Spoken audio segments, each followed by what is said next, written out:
Hai guys, Assalamualaikum. Selamat datang ke SRTV. Okey, aku ingat transfer rumus ni sudah sunyi, tapi rupanya ada lagi update terbaru untuk apa yang bakal dicari oleh Sabah FC bagi melengkapkan skuad persediaan Liga Super tahun 2023 ni, di mana ia melibatkan dua pemain lah, satu yang memang berada di dalam radar kita dan satu lagi player yang sebelum ni memang aku tak pernah tahu pun player ni wujud, tapi namanya dikaitkan di dalam radar Sabah FC, iaitu satu pemain Jilton lah, pemain Brazil yang kini beraksi dengan Liga Utama China. So dua benda kita mensentuh adalah mengenai percubaan untuk mendapatkan Chantia bersama Sabah FC gagal, dan seterusnya adalah percubaan lagi untuk mendapatkan satu pemain baru yang kalau aku tengok dia punya YouTube memang boleh tahan lah pemain ni. Tapi itu kita akan bincang di sesi kedua. Sesi pertama kita cerita pasal Chantia dulu, dan sesi kedua baru kita sentuh sedikit mengenai apa CV ataupun start untuk Jilton ni. So sama ada start dia cukup bagus ataupun tidak, tu kita akan sama-sama tengok dan aku akan share dengan kamu sebentar lagi. So jom kita mulakan. Okay guys, mengenai rumours yang pernah terjadi dulu, di mana ini pun telah aku keluarkan dalam video aku, adalah mengenai cuba untuk mendapatkan Wonder Kid Kamboja iaitu Chantia.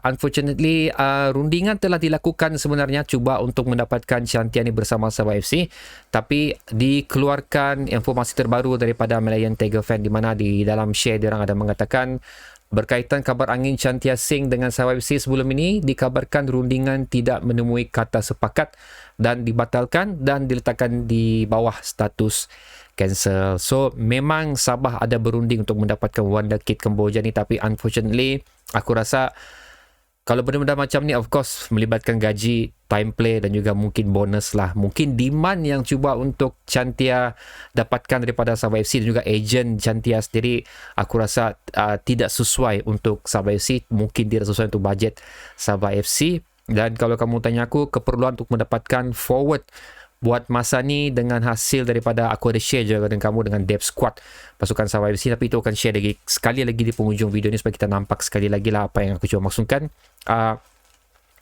Macam kalau dia ada adalah merupakan satu additional yang cukup bagus, tapi kalau Chantia tiada, aku rasa dengan apa yang kita ada sekarang ni pun sudah cukup baiklah untuk mengharungi Liga Super yang akan datang ni.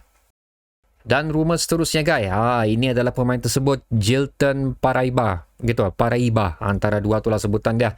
So masih di bawah status rumors di situ. Dia adalah merupakan pemain daripada Brazil yang kini beraksi dengan salah satu klub di Liga Utama China, berumur 32 tahun dan beraksi di right winger. Ini pun adalah hasil daripada Malayan Tiger Fans sendiri. Di sana aku ambil semua rujukan data aku. Jangan terpengaruh dulu dengan gambar tersebut, pasal aku nak pasti sama gambar ni betul ataupun telah diedit. Cuma apa yang pasti, hasil daripada pencarian aku sekali lagi, tidak ada sebarang status pengesahan daripada Sabah FC maupun dari mana-mana Google search yang telah aku buat yang menyatakan Jilton ni telah sah bersama Sabah FC. So untuk mengetahui lebih mendalam lagi tentang CV pemain ni, status dia punya rekod permainan, aku akan share dengan kamu data yang aku dapat daripada Transfermarkt. So okay, ini dia guys, sekali lagi Jilton Paraiba, okay, berumur 32 tahun.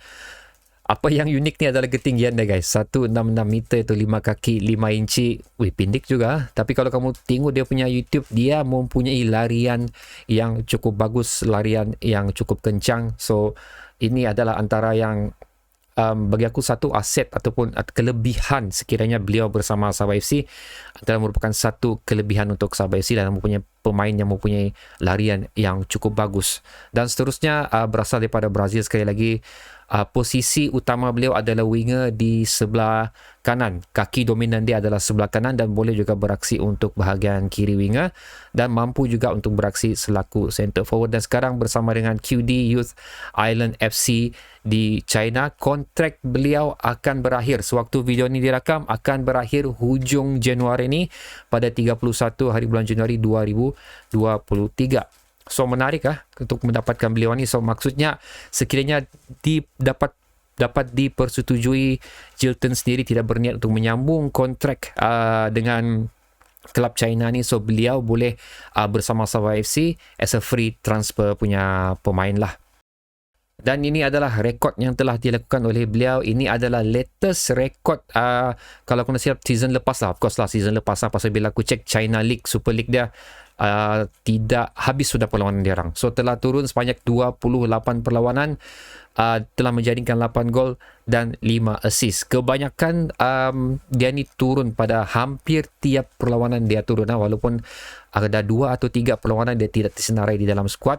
Tapi kebanyakannya dia turun dan sekiranya dari bangku simpanan dia akan dimasukkan jugalah untuk menjadi pemain gantian pada satu-satu perlawanan tersebut.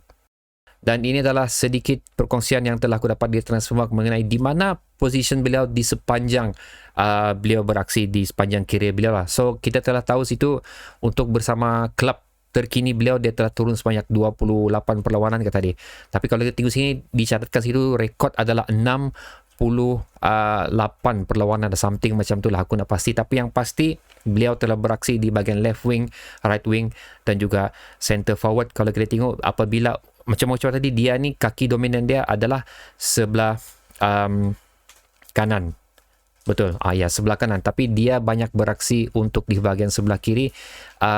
Bukan banyak beraksi lah. Rekod terbaik beliau adalah sewaktu beliau beraksi di sebelah kiri di mana telah memberikan sebanyak 18 gol dan juga 20 assist. Tapi bila beliau berada di dominan kawasan beliau not bad jugalah. Okay, dia telah mencatatkan sebanyak 15 gol dan juga 12 assist dan bila beliau berada di center forward telah membuat sebanyak 5 gol dan juga 7 assist.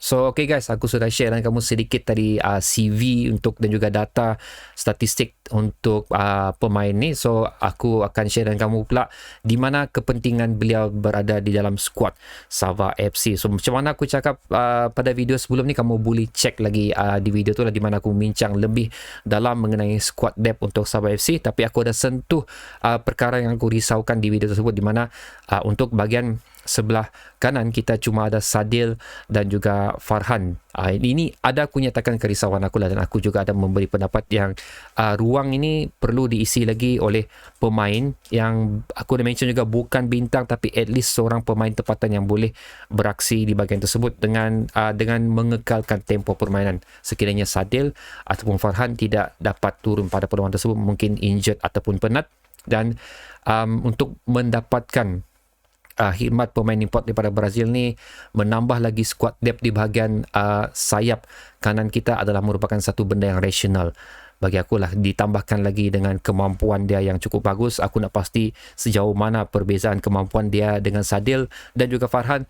Tapi yang pastinya ketiga-tiga pemain ni sekiranya pemain dari Brazil ni adalah itu Farhan, Sadil, Farhan dan juga beliau ada di dalam right wing kita, dia boleh memberikan satu lagi corak permainan yang cukup berbeza. So bukan kita ada Sadil, Farhan permainan contoh Sadil dan Farhan permainan yang sama, lepas tu ada lagi pemain daripada Brazil ni permainan yang sama.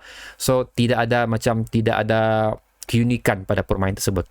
Kalau kamu tengok sekali lagi Facebook daripada pemain daripada Brazil ni, kamu akan nampak corak permainan yang cukup berbeza daripada Sadil dan sekali lagi berbeza daripada Farhan. So membuatkan satu persembahan yang bakal berbeza lah sekiranya beliau berada dengan Sabah FC. Dan sekali lagi macam aku cakap, kerisauan aku ada di bahagian Sadil, Farhan dan of course untuk di bahagian back kanan kita iaitu Rizal dan juga Jafri. Tapi buat masa ini untuk back kanan tidak ada lagi sebarang berita sama ada OKS mau mengambil lagi satu player untuk mengisi kekosongan tersebut.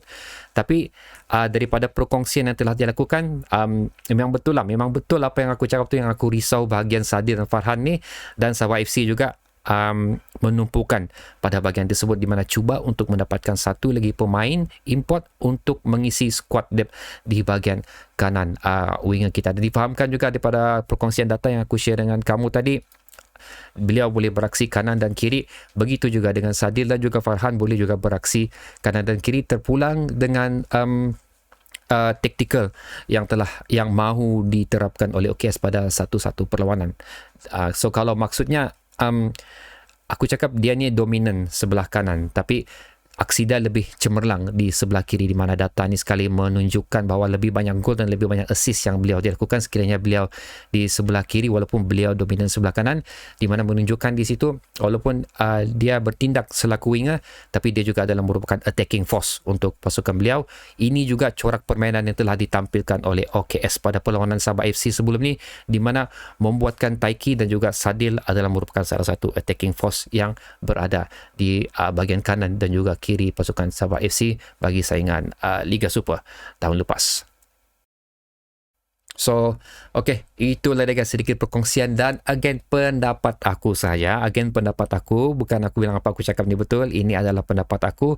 Ini adalah rasional yang aku nampak untuk mendapatkan pemain daripada Brazil ni untuk bersama Sabah FC. So, aku gembira Sabah FC juga melihat squad depth untuk bahagian right winger kita tu untuk menambah lagi satu pemain yang mampu untuk beraksi di posisi tersebut. Tapi unfortunately Chantia ni dia dua-dualah. Aku kalau tiada dia pun aku okey, kalau ada dia pun aku okey. So itu tidak berapa aku fokus sangatlah. Tapi Jilton ni adalah merupakan satu fokus yang bagi aku cukup rasional untuk Sabah FC bagi menyediakan pasukan mereka untuk menempuhi Liga Super tahun 2023.